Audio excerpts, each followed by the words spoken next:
3 तरह का दैत्य होता है। ये थोड़ा मैं एक्स्ट्रा बता रहा हूँ इसमें, ठीक है।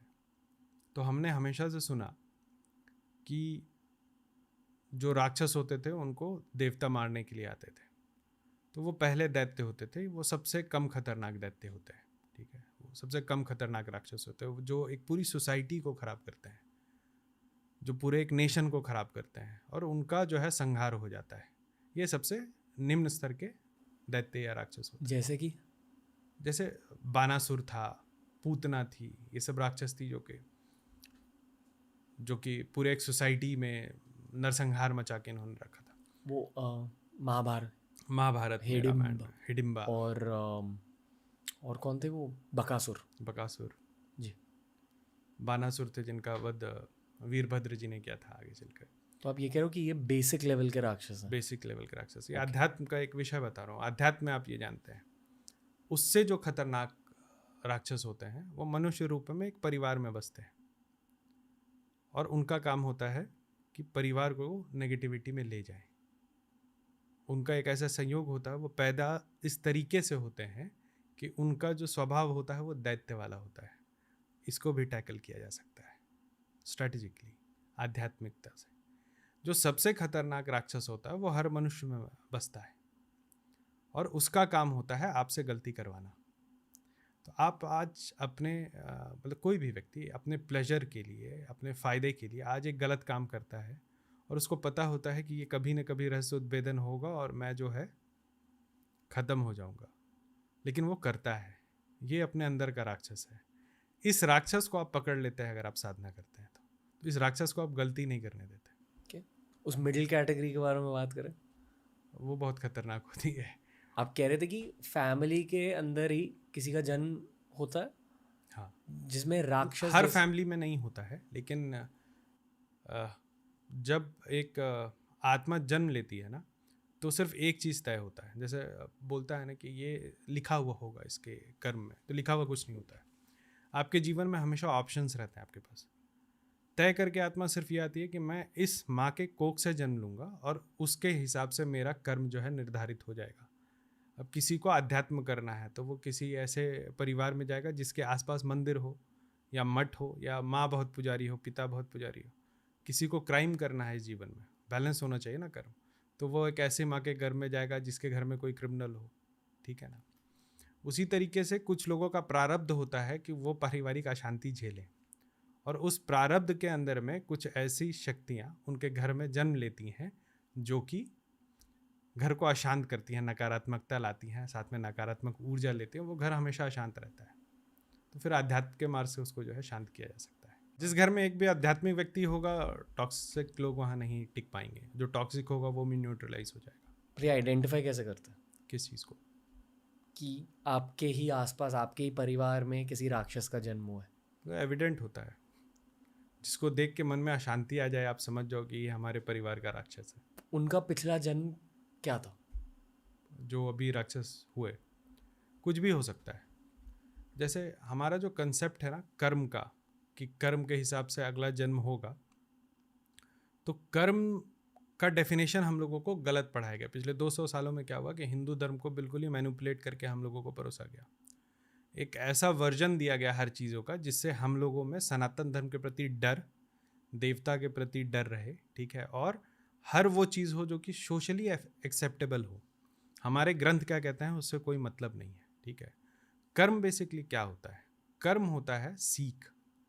जब महाशून्य बाइफरकेट हुए तो आत्माएं बनी, नारायण बने, और हर एक शरीर में एक नारायण आया। उस नारायण को सब कुछ सीखना है कर्म का, वो अच्छा हो या बुरा हो। अच्छा और बुरा जो होता है ना, वो हमेशा पर्सपेक्टिव होता है। There is nothing that is absolutely correct. You do something in life, वो कभी एब्सोल्युटली करेक्ट नहीं हो सकता है। आपके ऑफिस में 2 लोग हैं, उसमें एक को आपने प्रमोट कर दिया, आप उसके लिए तो आपने गुड कर्म किया, लेकिन एक और बंदा था जो एक्सपेक्ट कर रहा था कि प्रमोशन उसका होना चाहिए, उसके लिए आप एविल हो गए। सो अच्छा बुरा कर्म जैसा कुछ होता नहीं है। There has to be a balance. और एक आत्मा को ना सब सीखना है, अच्छा बुरा। एक जीवन में हत्यारा है, अगले जीवन में वो संत भी होगा। इस जीवन में पुजारी है तो अगले जीवन में वो नॉन बिलीवर भी होगा। वो जब पूरा सीख जाता है ना, तब वो एब्सोल्यूट होता है। और जब वो एब्सोल्यूट होता है तभी वो महाशून्य, महाशून्य का मतलब क्या है? एब्सोल्यूट। तब वो जाकर के महाशून्य में सम्मिलित हो जाता है, जिसको हम कहते हैं कि उसको निर्वाण हो गया। Back to darkness. ओके। आप कैटेगरीज के बारे में बता रहे थे, आपने भूत स्लैश प्रेत की बात करी, पिशाच की बात करी, राक्षस की बात करी।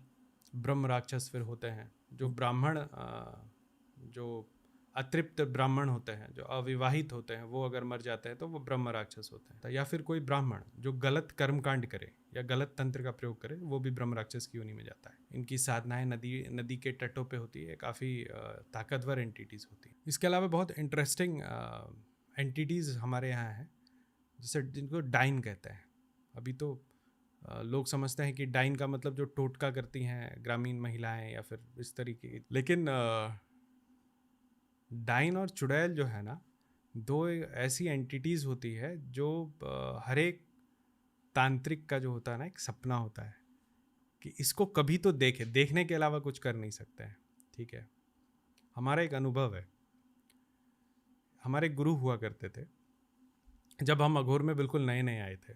थोड़ा सा हम अघोर में जा रहे हैं तो उस समय क्योंकि नए नए अघोर में थे, तो कोई भी अगर तंत्र सीखता है ना तो उसका पहला कॉलिंग होता है फ्यूनरल ग्राउंड, स्मशान घाट में आज हवन किया, मतलब वो एक्साइटिंग होता है।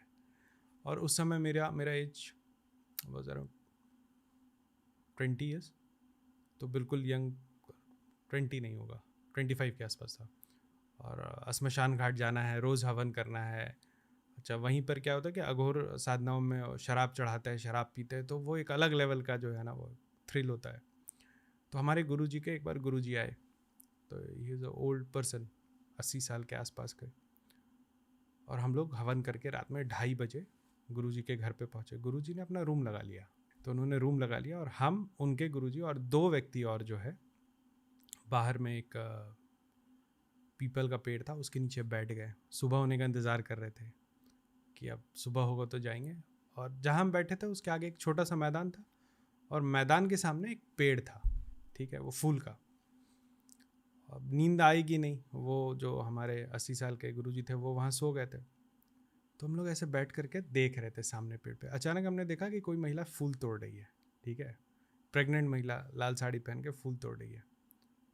कॉमन साइट है, हो सकता है 4 बज रहा है, मतलब 4 बजने वाला है, किसी को ब्रह्म मुहूर्त में पूजा करना होगा। फिर वो महिला गायब हो गई, ठीक है, वो दूसरे तरफ पेड़ की फिर दिखी, फिर वहाँ उसने फूल तोड़ा, फिर वो गायब हो गई, फिर तीसरे तरफ दिखी। तो जब 2-3 मिनट हमने देखा ना, तो हमने बोला कि ये सिर्फ मुझे दिख रहा है, मुझे नींद आ रही है, इसलिए इसको कंफर्म करना चाहिए। तो हमने अपने बगल वाले से पूछा कि तुम देख रहे हो कुछ क्या?